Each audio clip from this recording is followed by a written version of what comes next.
नमस्कार मित्रों, जय माता दी। स्वागत है आप सभी का हमारे YouTube चैनल में। तो दोस्तों, कैसे हो आप सभी? आशा करूँगी कि आप सभी बहुत अच्छे हो। प्रार्थना करूँगी ईश्वर से कि आपको हमेशा खुश रखे। इसी प्रार्थना के साथ आज की वीडियो की शुरुआत करती हूँ।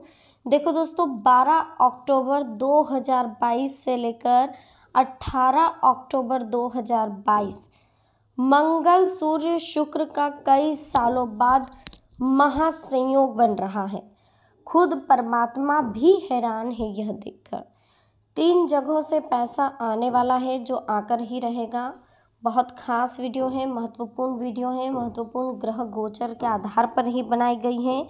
अनुरोध है आपसे इसे अंत तक देखें। पसंद आए तो लाइक करें, कमेंट सेक्शन में जय माता दी के जयकारे लगाएं, चैनल को सब्सक्राइब करें, बेल आइकन को प्रेस करें। तो वीडियो की शुरुआत करेंगे हर हर महादेव का नाम लेकर। दोस्तों, आज हम आपसे बात करेंगे कि आखिर 3 जगहों से कहां से पैसा आने वाला है अगले 7 दिनों में। क्या होने वाला है अगले 7 दिनों में, किन चीज़ों का आपको विशेष ध्यान रखना होगा अगले 7 दिनों में, क्या कुछ कह रहे हैं ग्रह गोचर आपसे।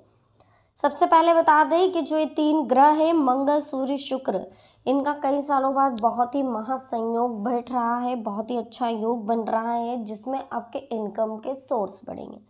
सबसे पहला तो ऑनलाइन आपकी इनकम जो पिछले 3 महीनों से कम हो रही थी, अब उसमें ग्रोथ होने के आसार नजर आएंगे। दूसरा, जो आप अर्निंग के लिए जो आपने इन्वेस्टमेंट का जो सोर्स अपनाया है उसमें भी आपको ग्रोथ दिखाई देगी और वहां से भी पैसा आने की पूरी उम्मीद है। तीसरा, कोई प्रॉपर्टी अगर आपने निवेश करी है या कहीं जॉब आप ट्राई कर रहे हैं या अभी जॉब में हैं आप, तो वहां से भी आपको 1 महीने में, इसी मंथ के अंदर एक ग्रोथ देखने को मिलेगी। या हो सकता है कुछ बोनस, दिवाली को लेकर बहुत अच्छा बोनस आपको मिलने वाला हो। तो ये 3 जगह हैं जहां से पैसा आने की पूरी उम्मीद दिखाई दे रही है। इसी के साथ अगर बात करें 12 अक्टूबर से लेकर 18 अक्टूबर 2022 की, तो बहुत ही खास दिन है। समझना होगा इन दिनों को, जो भी अवसर मिल रहा है उस अवसर को गंवाने से पहले 10 बार आपको सोचना होगा। जो उपलब्धियां मिल रही हैं उन उपलब्धियों को पा करके आपको नए सिरे से शुरुआत करनी होगी। साथ ही यह भी समझना होगा दोस्तों कि जो अगले 7 दिन हैं वो स्पेशल है आपके इन्वेस्टमेंट के लिए, आपकी सेविंग्स के लिए, आपके खर्चों को कंट्रोल में करने के लिए और ख़ास आपके इनकम के सोर्स को बढ़ाने के लिए। अगले 7 दिन बहुत स्पेशल हैं, तो जितना हो सके मेहनत करने की कोशिश करें। आलस को अपने ऊपर हावी ना होने दें, क्योंकि जितना आलस आपके ऊपर हावी होगा उतनी ज़्यादा प्रॉब्लम्स आपको क्रिएट करनी पड़ेगी। तो आलस को अपने ऊपर हावी ना होने दें। हो सके तो काम को कंटिन्यू में रखें। कार्य जितना कंटिन्यू में रहेगा, जितनी मेहनत आपकी कंप्लीट रहेगी, उतना आप प्रोग्रेस कर पाएंगे। अगले 7 दिनों की अगर हम बात करें दोस्तों, तो बहुत खास रहने वाले हैं आपके अगले 7 दिन। काफ़ी कुछ सौभाग्य और समृद्धि देने वाला योग बन रहा है। तो काफ़ी साल बाद, यानी कि देखा जा रहा अगर, तो 46 साल बाद ऐसा संयोग बन रहा है जिसमें महालक्ष्मी के पूरे योग बन रहे हैं। बहुत शुभ स्थितियां हैं दोस्तों। तो इन स्थितियों को, संयोग आपको देखना पड़ेगा किस तरह का बन रहा है। ऐसा पहले जब संयोग बना था, जब 23 अक्टूबर 1975 को ऐसा संयोग बना था, जिस समय सौभाग्य और समृद्धि बढ़ने वाले दिन थे। इस संयोग में आपको सौभाग्य और सुख समृद्धि की तो प्राप्ति होगी ही, साथ ही दोस्तों शुभ स्थिति के साथ बुधादित्य और महालक्ष्मी योग बन रहा है, जिससे शुभ फल और बढ़ने वाला है। देखिए, एक चीज़ हम आपको बता दें दोस्तों कि जो हम व्रत उपवास रखते हैं, खासतौर पे महिलाओं के लिए जो उपवास अभी आ रहा है करवा चौथ का, जो कि बहुत खास होने वाला है। पति की लंबी उम्र की कामना से महिलाएं इस दिन निर्जला व्रत रखती, यानी पूरे दिन पानी नहीं पीती है। सुहागिन महिलाओं के लिए व्रत बहुत खास होता है। इसका इंतज़ार महिलाओं को साल भर रहता है। सूर्योदय से ये व्रत शुरू होता है और शाम को चांद निकलने तक रखा जाता है। तो शाम को चंद्रमा के दर्शन करके अर्घ्य अर्पित करने के बाद पति के हाथ से पानी पीकर महिलाएं अपना व्रत खोलती हैं। इस दिन चतुर्थी, माता और गणेश जी की भी पूजा होती है। तो बहुत ही खास दिन आ रहे हैं, उन दिनों का भी आपको ध्यान रखना है।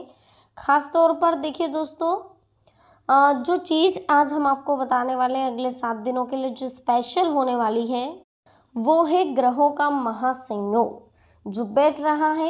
इन दिनों आप कोई नया कार्य अगर शुरू करना चाहते हैं तो कर सकते हैं। नए कार्य की शुरुआत के लिए बहुत ही खास दिन माना जाएगा। कई तरह की गतिविधियों को अगर आप शुरू करना चाहते हैं या उनमें आप बिज़ी रहना चाहते हैं तो बिल्कुल बहुत अच्छा दिन है। कुछ खास योजनाएं भी अगर आप बना रहे हैं तो वो भी आपकी फलीभूत होगी। घर में नज़दीकी मेहमानों का आगमन होता हुआ दिखाई दे रहा है और मेहमान जो हैं वो भगवान का स्वरूप माने जाते हैं दोस्तों। इसलिए अनुरोध है कि अगर आपके घर पर कोई भी आ रहा है, चाहे वो भिक्षुक ही क्यों ना हो, चाहे वो आपसे भिक्षा मांगने वाला ही क्यों ना हो, लेकिन सबका आदर सत्कार करें। किसी को भी इस तरीके से रूडली बिहेवियर आपको नहीं करना है, किसी के साथ या इस तरीके से बात नहीं करनी है कि किसी को बुरा लगे। आपसी मेल मिलाप रहेगा, खुशी भरा माहौल रहेगा, समस्या का समाधान मिलेगा तथा बच्चों का कॉन्फिडेंस लेवल बढ़ाने के लिए भी अगले 7 दिनों में काफ़ी कुछ मोटिवेशनल चीज़ें आपके सामने आने वाली है। कुछ विशिष्ट लोगों से मेल मुलाकात भी होगी। परिवार से संबंधित कोई आपके द्वारा लिए गए निर्णय सभी के लिए फायदेमंद साबित रहेंगे। अपनी किसी समस्या का समाधान मिलेगा। प्रॉपर्टी संबंधी कोई योजना बन रही है तो उसके लिए दिन बड़े ही अनुकूल चल रहे हैं। अगर कोई प्रॉपर्टी आप परचेस करने की सोच रहे हैं, सेल करने की सोच रहे हैं तो उनके लिए दिन बड़े ही फ़ायदेमंद चल रहे हैं। अगर परचेस करेंगे तो भी फ़ायदे में रहेंगे और सेल करेंगे तो भी फ़ायदे में रहेंगे। कोई प्राइवेट वर्क है, आपका कोई निजी काम है जो पूरा होने की पूरी संभावना है, जो काफ़ी समय से अटका हुआ पड़ा था, लेकिन अगले 7 दिनों में वो कार्य पूरा होगा। संपर्कों से आपको कुछ फ़ायदा होने की भी उम्मीद है। आपकी उपलब्धियाँ और सेवा से बुजुर्ग खुश रहेंगे। बच्चों से संबंधित कोई भी काम जो है वो पूरा होने वाला है। पारिवारिक और व्यक्तिगत गतिविधियों में आप उचित सामंजस्य बनाकर रखें। संतान की ओर से कोई शुभ समाचार मिलेगा जिससे घर में प्रसन्नतापूर्ण वातावरण रहेगा। परिवारजनों के साथ कोई मनोरंजक अथवा धार्मिक प्रोग्राम भी बनेंगे। ये समय भावनाओं की बजाय व्यवहारिक सोच रखने का, यानी कि थोड़ा प्रैक्टिकल होकर के आपको सोचना होगा। आपका संतुलित और जो व्यापारिक रवैया है वो आपको लाभदायक स्थितियाँ प्रदान करेगा। कुछ समय एकांत अथवा किसी धार्मिक स्थल पर व्यतीत करना आपको पुनः रिचार्ज करेगा। जितना हो आप खुद को एकांत में रखें, जितना हो आप धार्मिक स्थल पर जाएं, समय बिताएं, अध्यात्म की ओर समय बिताएं। इससे क्या होगा कि जो आपका मेंटली जो आप डिस्टर्बेंस है या मेंटली जो आप अंदर ही अंदर टॉर्चर हो रहे हैं, जो नेगेटिविटी हावी होने की कोशिश कर रही हो, कहीं ना कहीं और नेगेटिविटी खत्म करने के लिए बहुत अच्छा रास्ता अध्यात्म की ओर बढ़ना, अध्यात्म की ओर ना, एकांत में अपना समय बिताना, कुछ समय धार्मिक स्थलों पर बिताना। कभी कभी देखिए मन में कुछ अनहोनी होने जैसा भय आपको लगा रहता है, परंतु इस वहम से आपको अपने आप को निकालना है। अपने नज़दीकी लोगों से बातचीत करते समय भी आपको थोड़ा सावधान रहना है, क्योंकि गलतफहमियों की वजह से संबंधों में कहीं ना कहीं खटास आ ही जाती है। बिजनेस में स्टाफ और कर्मचारियों पर उचित अनुशासन रखना बहुत ज़रूरी है। मार्केटिंग और मीडिया संबंधी कामों में समय खराब ना करें। अचानक किसी व्यक्ति से मुलाकात होने से दोनों के लिए फायदेमंद बिजनेस का आदान प्रदान होगा। अविवाहिताओं के लिए यानी जो अनमैरिड है उनके लिए बहुत अच्छा रिश्ता आने की संभावनाएं दिख रही है। प्रेम संबंधों में मर्यादा का पालन करना बहुत ज़रूरी है। मर्यादा ना उल्लंघे, अन्यथा आपको दिक्कत आ सकती है। आपके रुके हुए सारे काम पूरे हो जाएंगे। जितने भी दिन हैं बहुत उपलब्धियों वाले हैं। ये उपलब्धियों का भरपूर प्रयोग करें, इनका भरपूर आप उपयोग करें जिससे कि आपका फ्यूचर सिक्योर्ड हो। घर में धार्मिक आयोजन आप करवा सकते हैं। पारिवारिक लोगों के साथ किसी विशेष मुद्दे पर विचार विमर्श कर सकते हैं जो कि आपके लिए पॉजिटिव रहेगा। किसी तरह की अगर यात्रा अगले 7 दिनों में आप कर रहे हैं तो वो यात्रा आपको फ़िलहाल स्थगित रखनी होगी, क्योंकि इसका कोई भी परिणाम हासिल नहीं हो रहा है। शॉपिंग करते समय आपके साथ धोखाधड़ी हो सकती है, तो विशेष करके ध्यान दें। अनुभवी व्यक्तियों से ही सलाह मशवरा लें। व्यापार में नए कार्यों की रूपरेखा आप बना सकते हैं। देखिए कोई मन मुताबिक कार्य आपका पूर्ण होगा जिसकी वजह से आपका मन खुश रहेगा। नवीन कार्यों की योजनाएं बनाएंगे। अपनी किसी योजना को कार्य रूप देने के लिए संपर्क सूत्रों का सहयोग भी आपको मिलेगा।